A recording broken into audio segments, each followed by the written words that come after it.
Navi Mumbai MIDC company में रोहित की मिली रहस्यमय लाश, उठे कई सवाल। जैसे हमने वाशी के हॉस्पिटल में लेकर गए, डॉक्टर ने सीधा बोला इसने फांसी लगाया है, ऐसा किसी ने गला दबाया, बिकॉज जीप काफ़ी बाहर थी।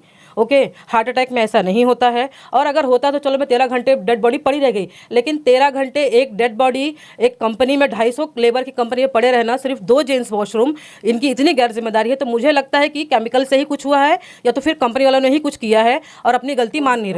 मुंबई टीवी, हर खबर सच के साथ। मैं हूं जैन सिंह, आप देख रहे हैं मुंबई टीवी। जिस तरीके से लोग एमआईडीसी कंपनी में काम करते हैं, अपनी जान को जोखिम में डाल के काम करते हैं, ऐसे में जो लेबर वर्क रखते हैं, चाहे वो किसी भी तरीके का ठेका लेते हैं, वो ठेका लेने के बाद वो अपनी जिम्मेदारी से कुछ इस तरीके से मुक्त हो जाते हैं मानो इनको किसी भी तरीके कोई फिक्र नहीं है। इन्होंने कंपनी में लेबर दे दिया है तो इनकी जिम्मेदारी खत्म हो चुकी है, लेबर के ऊपर इनकी कोई जिम्मेदारी फिर बनती नहीं है।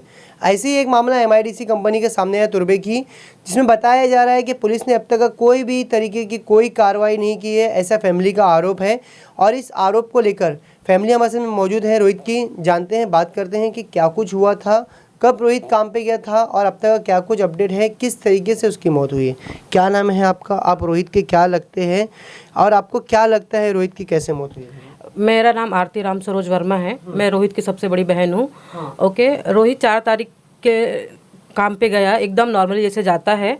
ओके, शनिवार का दिन था, वो काम पे गया और सुबह हमें लगा कि डबल ड्यूटी करके आएगा, इसलिए हमने 3 बजे तक कोई छानबीन नहीं की, बिकॉज वो बहुत ही ज़्यादा नॉर्मल था, तबीयत भी कुछ ख़राब नहीं थी उसकी। सीधा हमें शाम को फ़ोन आता है 7 बजे की, रोहित को हार्ट अटैक आया है, वो उसकी डेड बॉडी बाथरूम में मिली है। 13 घंटे से उसकी डेड बॉडी बाथरूम में ही थी। ओके, फिर उसके बाद में हम लोग सबको बोला कि आप हॉस्पिटल पहुँचिए, एमएनसी हॉस्पिटल वाशी। तो हम 2 घंटा वहाँ वेट किए, तो वहाँ पे किसी को लेकर तो नहीं आए रोहित को। फिर हम सब भाई मिलके कंपनी में गए, तो वहाँ एम्बुलेंस में डाल दिया गया था। हमारे सामने बॉडी को नहीं निकाले कि कहाँ बाथरूम से लाया, कि कहीं करंट लग गया, कि कहीं जहर दे दिए, कहीं मार दिया गया, ये हमारे सामने रोहित को नहीं लेकर आए, ये एम्बुलेंस में डालकर। उसके बाद में बोले कि हार्ट अटैक है। रोहित की प्राइमरी रिपोर्ट आ चुकी है जिसमें हार्ट अटैक का कोई जिक्र नहीं है। तो अब वो लोग बोलते हैं कंपनी वाले कि हमें लगा कि हार्ट अटैक है। पुलिस वाला भी बोलता है कि क्या कंप्लेन करने से आपका भाई वापस आ जाएगा क्या, आप कंपनी से बैठ के बात कर लो। मेरी मम्मी की दिमाग की हालत ठीक नहीं है इस चीज़ के बाद में, तो मैंने कंपनी से बात करना ही ठीक समझा, क्योंकि मुझे भी मेरी कंडीशन पता है। लेकिन ना तो वो लोग कोई चीज़ की बात करते हैं, क्योंकि एक नगर सेवक है सूरज पाटिल, वो नगर सेवक है, उसकी जो वाइफ है सुजाता पाटिल, वो मेयर है, महापौर। तो इनके पावर की वजह से ना तो मेरे भाई की कंप्लेन हो रही है, यहाँ तक कि मैं सीपी श्री दिवेन भारती, ये सूरज पाटिल जो है, क्या वो लेबर मतलब ठेके पे कॉन्ट्रैक्टर है, मेरे भाई के कॉन्ट्रैक्टर वही है। अच्छा, वही। और उसकी जो वाइफ है वो बस उनकी वाइफ है, वो उसका कोई कनेक्शन नहीं कंपनी से। ओके, तो जो मैं सीपी दिवेन भारती सर के पास भी जाकर आई हूँ, 28 जुलाई को गई थी, आज तक वहाँ से भी कोई कॉल नहीं आया है। मैं दर बदर ऐसे ही भटक रही हूँ, इसलिए मैंने आपसे मदद लेने के लिए अभी बुलाया है आपको, क्योंकि मेरी कोई नहीं सुन रहा है। ठाकरे हाउस भी जाकर आई। पुलिस स्टेशन क्या कर रही है? तुर्भे पुलिस स्टेशन, आपका भाई वापस आ जाएगा क्या? वो डॉक्टर बन गए हैं पूरे, जो उनका नाम है कृष्णा पाटिल, जो आए हुए वो सीधा डॉक्टर बन गए हैं। वो बोलते हैं कि हार्ट अटैक ही आया था उसको, और हमको रिपोर्ट पता है। आपको हॉस्पिटल की रिपोर्ट में क्या है, आप लोगों को कुछ पता चला है? हाँ, रिपोर्ट क्लियर, क्योंकि मैं खुद भी स्टाफ नर्स हूँ, कार्डियक स्टाफ नर्स हूँ, उसमें एकदम क्लियर है। मैंने डॉक्टर्स को भी दिखाया, उसमें भी हार्ट अटैक का कोई जिक्र नहीं किया है। अब कंपनी और पुलिस वाले भी मान गए कि हार्ट अटैक नहीं है, तो बोलते हैं आप बैठ के बात करो, बट ना तो वो कंप्लेन ले रहे हैं, ना कंपनी वाले कुछ कर रहे हैं। अब हम क्या करना चाहिए इसमें, आप लोग मदद कीजिए। अच्छा, तो आपको क्या लगता है कैसे आपकी भाई की मौत हुई रहेगी? क्या उसकी मर्डर हुआ है, क्या है? देखिए, डॉक्टर ने, जैसे हमने वाशी के हॉस्पिटल में लेकर गए, डॉक्टर ने सीधा बोला इसने फांसी लगाया है, ऐसा किसी ने गला दबाया, बिकॉज जीप काफ़ी बाहर थी।